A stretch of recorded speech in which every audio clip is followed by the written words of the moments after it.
In the entertainment business, good content alone isn't enough. What really drives impact is the marketing machinery that makes that content resonate with audiences and reach them wherever they are. Today, for the Dear Marketer show, we sit down with Subhasri Prasad, Vice President of Marketing at Sony Pictures Networks India, to unpack how content-led marketing and distribution intelligence work hand in hand to drive viewer engagement and business results.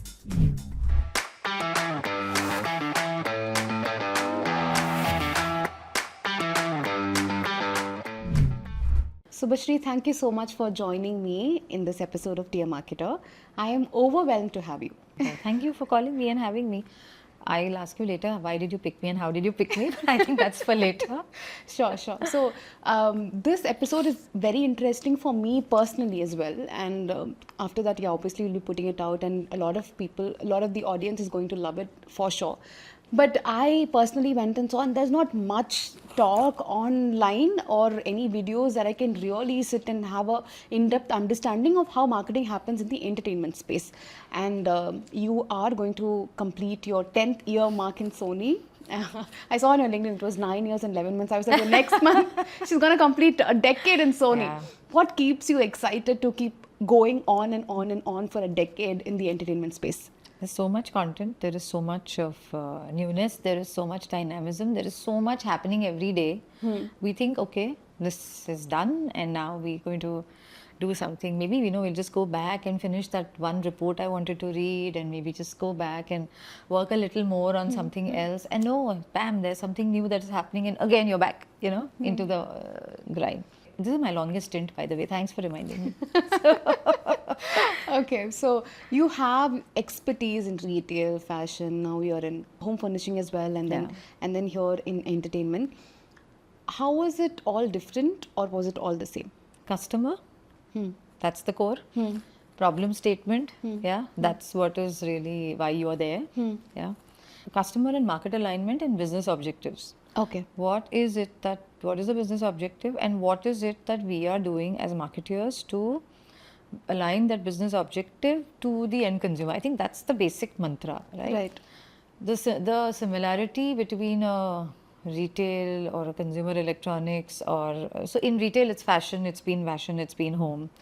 And now here in entertainment, the common thread is you start with the primary point, your primary sales or your primary stop. The first stop is the trade, your trade partners, your key dealers, distributors, your trade partners.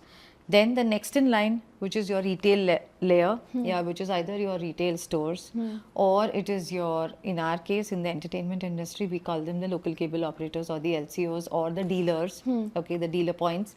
And then it's the end consumer. Okay. So the mantra or the flow is similar. The product getting sold to the primary point and you so that is the first job. Then you as a marketer driving the end consumer to your product at that secondary point, which is the retail point for consumption. Sony as a platform has a lot of diverse content portfolio. So there are edge of the seat thrillers, there are also family shows, and there are also legacy shows that are running for so many years. Probably back then it wouldn't be that big of a problem because there was just one linear TV and cable and all of that. But right now, how is it going to be different in terms of audience? How do you position that show to what the audience likes based on demographics, based on regional preferences, based on what they like to see? It's completely diverse, right? How do you navigate that part? This is the channel team's job, right? They have huge research team. Okay. Entirely, it's a television content looks very, looks a lot like a lot of storytelling and creative, but there's a lot of numbers and science that goes behind this, So I was giving you the example of the time band, right? So there is a 7 to 10 time band, out of which is, like the prime time, okay? It's a broader definition. There's early prime, super prime, and then there is late prime, but I'll just take it at a broader level, right? Okay. That has a certain kind of, so the metric and the currency for the television industry is the TRP ratings, okay? So there are certain kind of ratings that people get due to the viewership, due to the reach, due to the kind of time bands that the different programming sits in. Also, the kind of programs that are consumed at different times. So, a game show like a KBC, okay, is something that people would consume maybe a little more after 9 o'clock. Weekend slots, you will see more of, programs like Indian Idol. You will see more of those kind of shows coming up. Yeah. Okay. More of reality shows, more of. Then you have shows like CID, etc., which are the late night time bands. We have Crime Patrol and CID running for eons now. The longest shows running on TV. It's a habit, like you can't even imagine how. I met somebody, a 23-year-old, who says, "Oh, I love CID." I said, "Really?" He said, "Yeah, because that is the show I watch with my dad. That's my dad time for me." Okay. Okay. Somebody else who is hooked on to this Tarak Mehta, which has been, I think, now 4,000 plus episodes. Wow. Yeah. What looks like a lot of creativity and fun and storytelling, there's a lot of number crunching, there's a lot of science, there's a lot of meaning that goes behind slotting of these shows. And of course, there's a lot of continuous review that happens. Okay, is this working? Do we need to change it? Do we need to reframe it? Do we need to relaunch it? Do we need to bring it in a new avatar? So and okay, the other thing is the cross-platform thing. So today, a lot of things which are coming on television are also going on our own OTT platforms as well. Yeah. Sometimes we do not take certain things on the OTT platforms. We keep it very, very specific to linear television. Sometimes whatever is shown on the linear television goes to the OTT platform later, and vice versa. Today, a Shark Tank is only on OTT platform. It's not being shown on linear TV.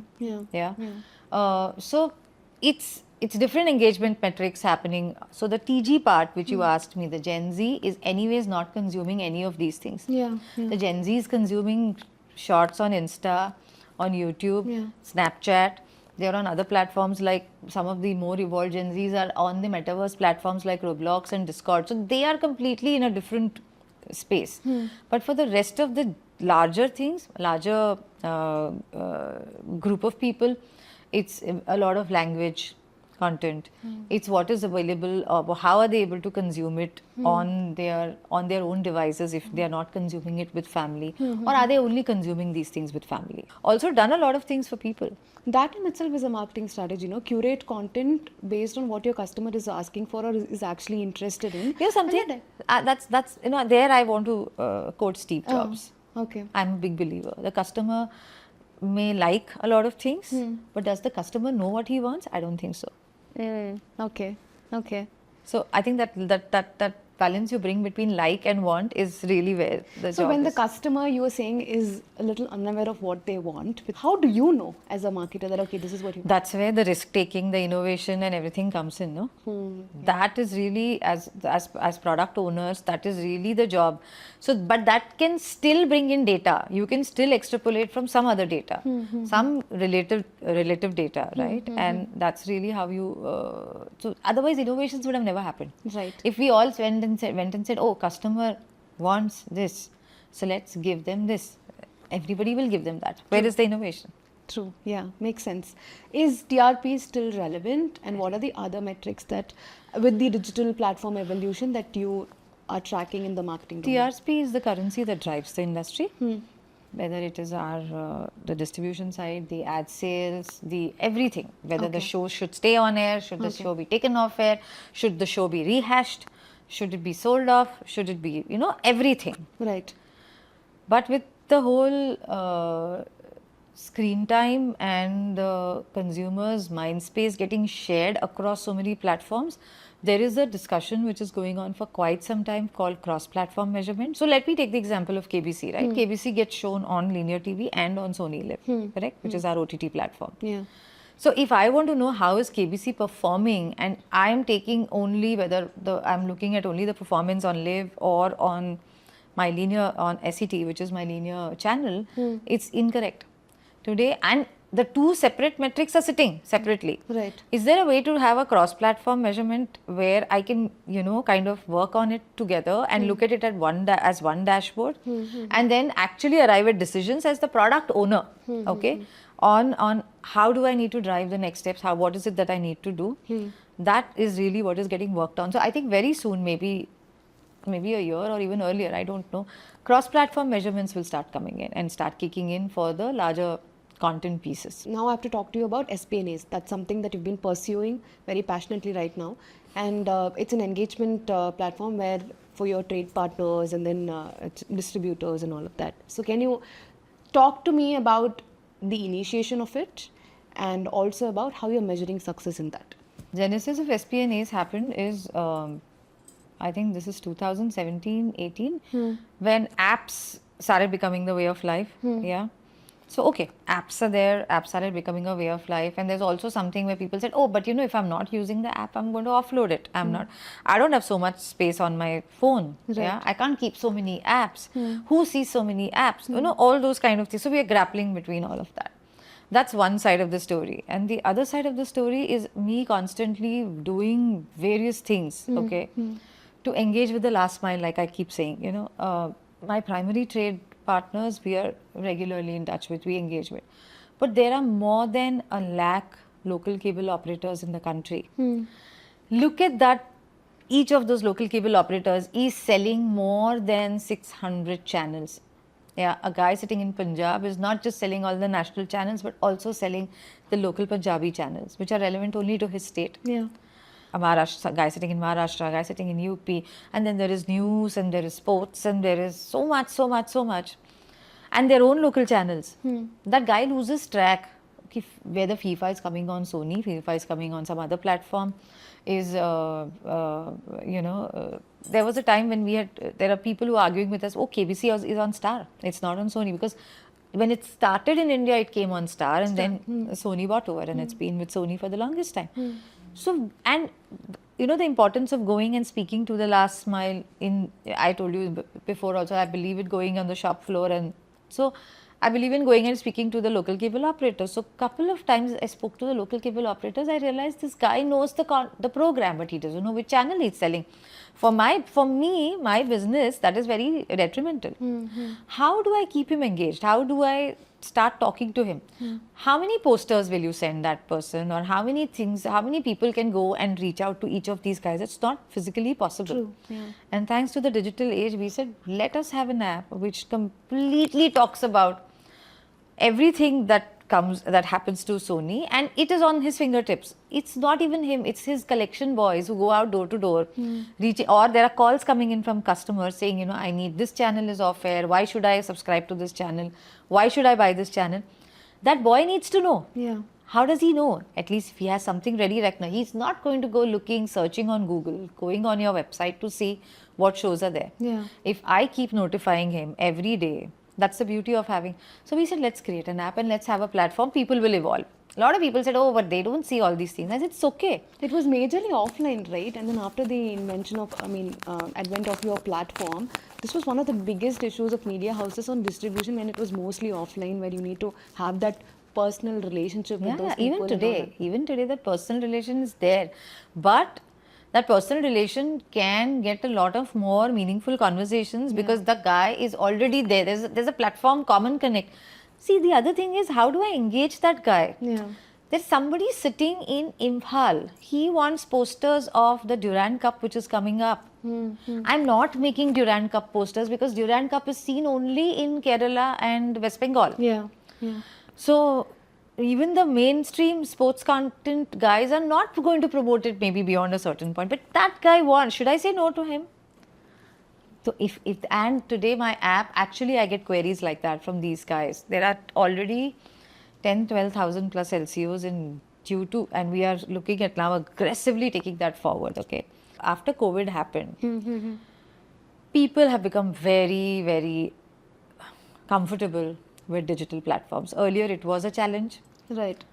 But I had actually given cashbacks, a 10% cashback. Paytm was launching their UPI and they wanted to promote it. And what better channel than this network to use to get UPI payment? It's a periodic monthly payment.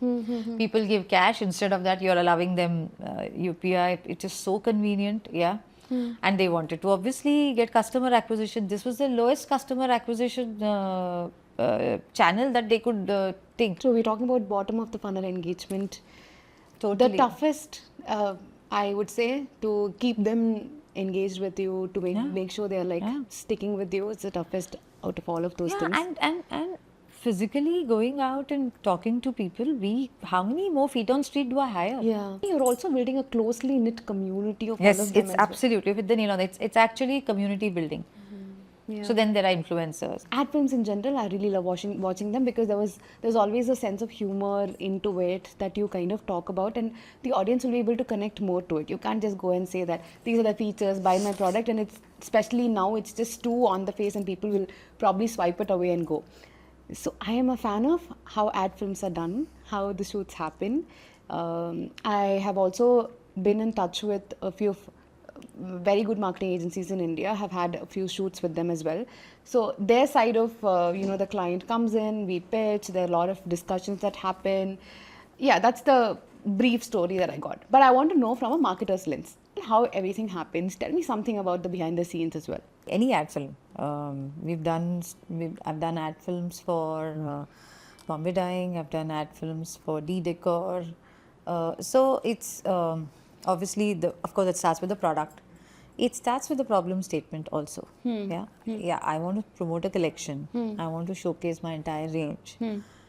But also, what is it that I'm looking at? Yeah, am I trying to show?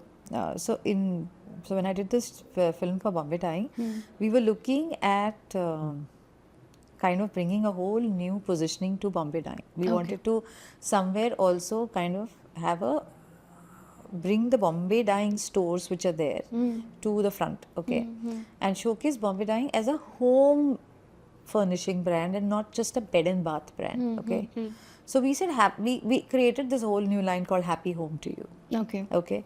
So then what is it that you're showcasing? Yes, I'm showcasing my bed linen, I am showcasing my other products, but how am I showcasing it? I'm trying to showcase my highest. We had a designer association with Wendell Roderick, so we had a designer collection. Yeah. So I want to showcase that also. And people relate to when they see something very interesting on screen, they see that moment, that they resonate with, they connect with.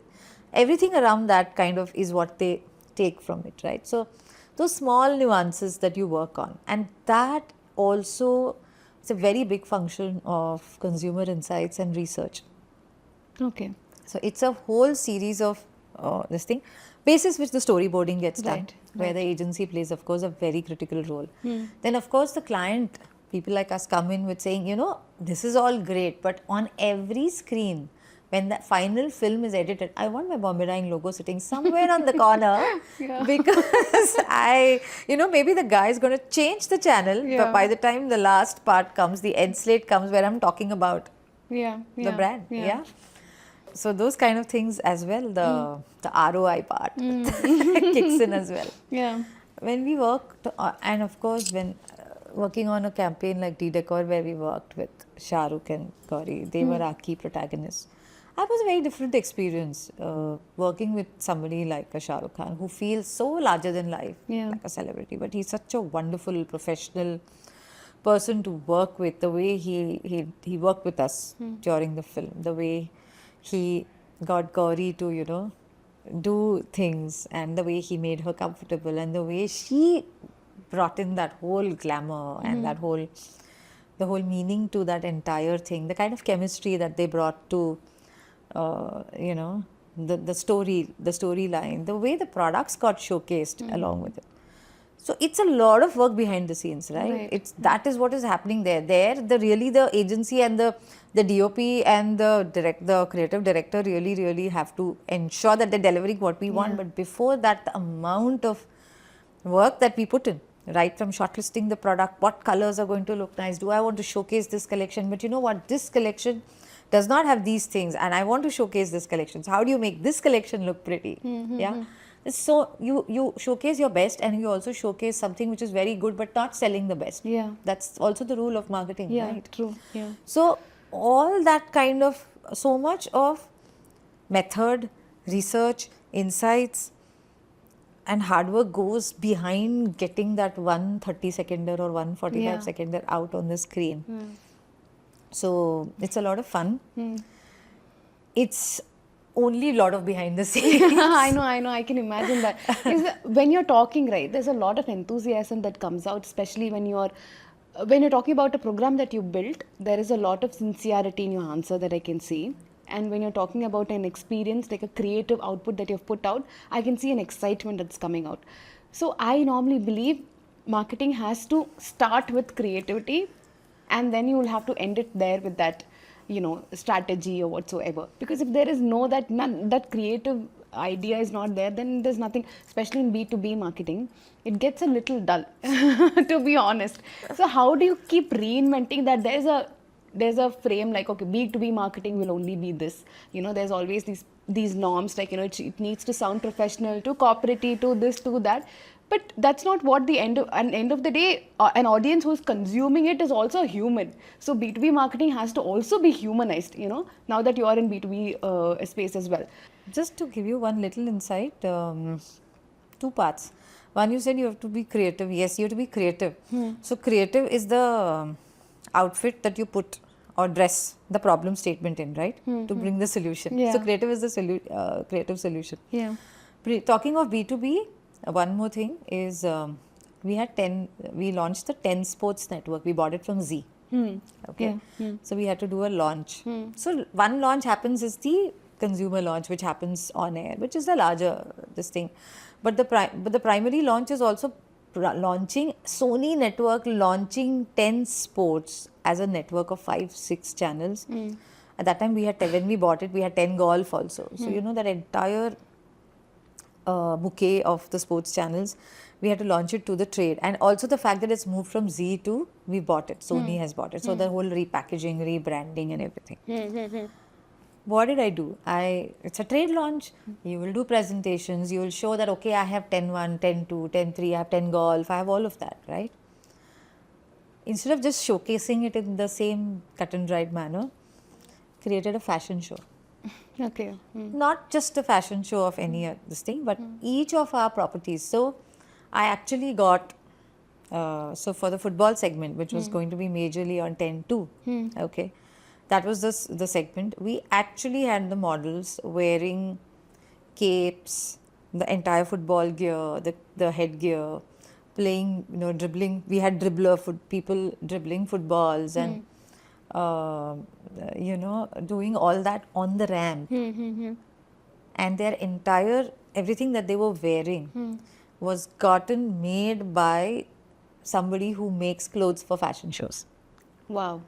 So brought in that, so if you ask me, that was the real, so it so everybody really the trade really enjoyed the whole thing, because there has to be glamour, there has to be a showcasing, there has to be a meaningful, so people use fashion shows very loosely, but here the fashion shows that we did a 4-city launch, and for each city we did that, okay. It was a very properly curated show around the content that we were going to showcase. I'm looking forward to using AI now. Okay, tell me more about that. No, I don't know. I'm still grappling with AI. I think a lot of us are still using AI, okay, to just maybe write something for you, make it faster for you. Then you don't like what AI has written, so you correct it and then you go back. So I think all of us are still at that stage. Right. Some bit of dashboard, some bit of formatting, some creation of charts, etc. I'm really looking forward to exploring platforms like what Agentic can do for you, and the other thing that me and this colleague of mine, I think we're very passionate about trying to automate. So we've automated a lot of processes that happens internally. Right. So we're looking at automating a couple of more processes that we have, very large chunks of work which we're looking at automating, so that they're all audit ready things, and it also makes it easier for my internal customers, right? My sales guys are constantly under a lot of pressure for a lot of things. Okay. So how do we make it easier for them? Also, I think that's the future, right? That's the way. We may say it's bad, and this friend of mine keeps saying, it's Terminator waiting to happen. Don't do it. Don't fuel it. I mean, no, that's just a buzz. I think we have done so many events demystifying that AI is not a threat that you need to kind of be scared of, but ally if you use it the right way. I am a believer of that. Yeah, that's pretty much it. And one of the question is that entertainment space, a lot of events happen. How big is an event contributing to marketing in the entertainment space? Physical events I'm talking about. We used to do it before. Now it's not so many events.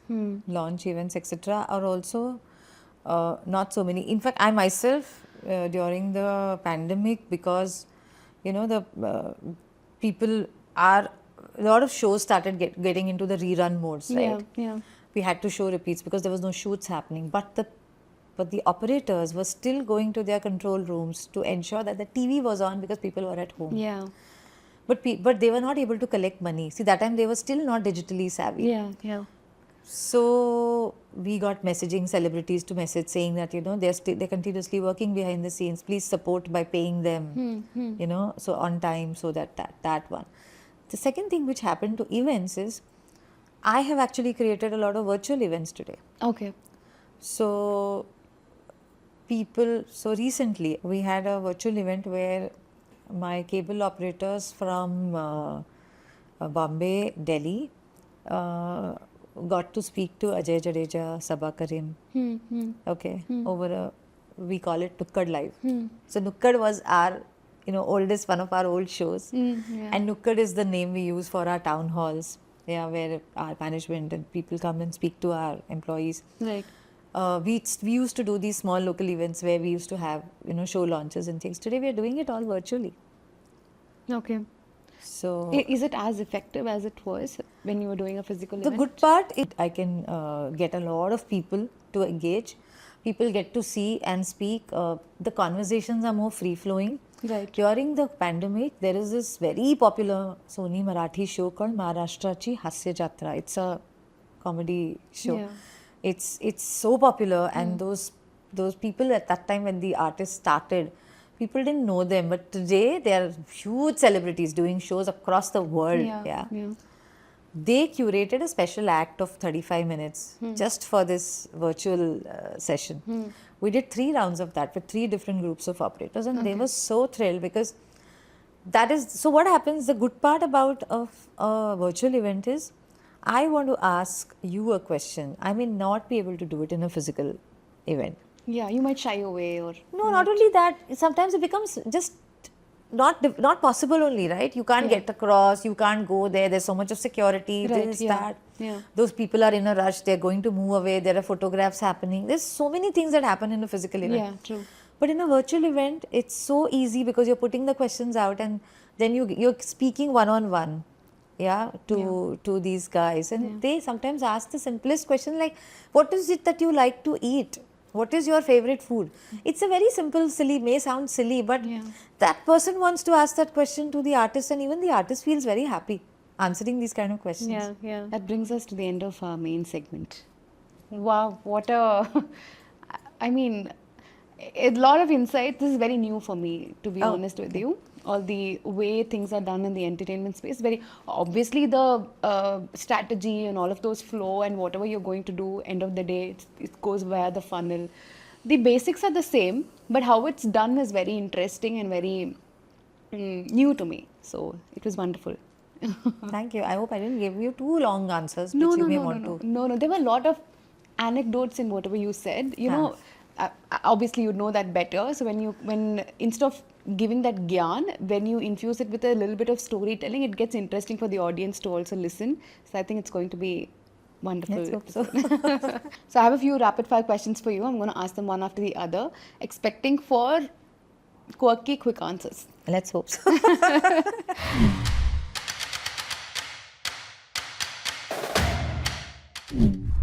One show or movie you love to see it marketed well? What comes to my mind, very recent example, though it may not be the best, is this Marathi show which I was telling you about. This about these kirtankars.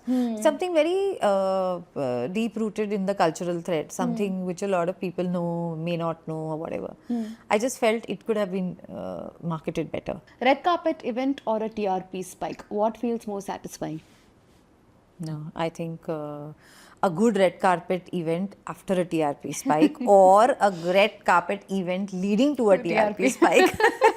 Okay. ROI. Okay. Biggest lesson the entertainment industry has taught you? Consistency is one of the most important things. Innovation is important, but consistency is the most important thing. What's one thing that you would ask people to not do in marketing? Selling internally is more important than selling externally. Oh, wow. Wow. Oh, wow. Okay. That's not what they teach you, right? So sometimes a business mistake, marketing cannot solve. And not every win, sometimes a silent win is also important. Yeah, yeah. Wonderful. Okay, we've come to the end of rapid fire. Amazing answers. I loved the last one though. Spot on. Okay, next we're moving to the Have You Ever segment.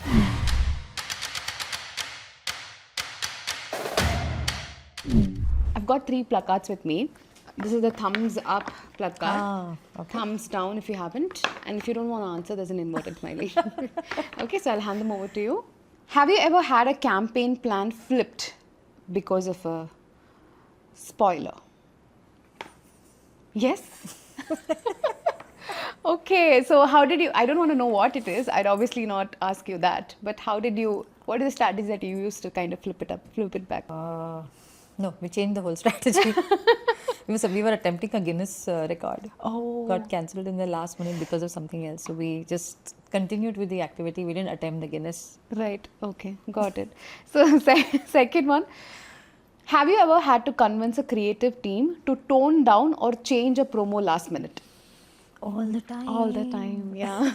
This is a consistent answer that I get from all the marketers in the show. Yeah. If you haven't done that, then I don't think you're not doing marketing right. Yeah, no, I mean, a creative guy always wants everything clean on the screen and a nice thin font which says something very simple. Great. Yeah. But I'm still not a Zara, I'm still not a Hermes to do that. I've still not come, whatever said and done. Yeah, Even those guys today can't afford to do that. Right, got it, okay. Have you ever had a campaign go viral for reasons you didn't expect? Yeah. Okay.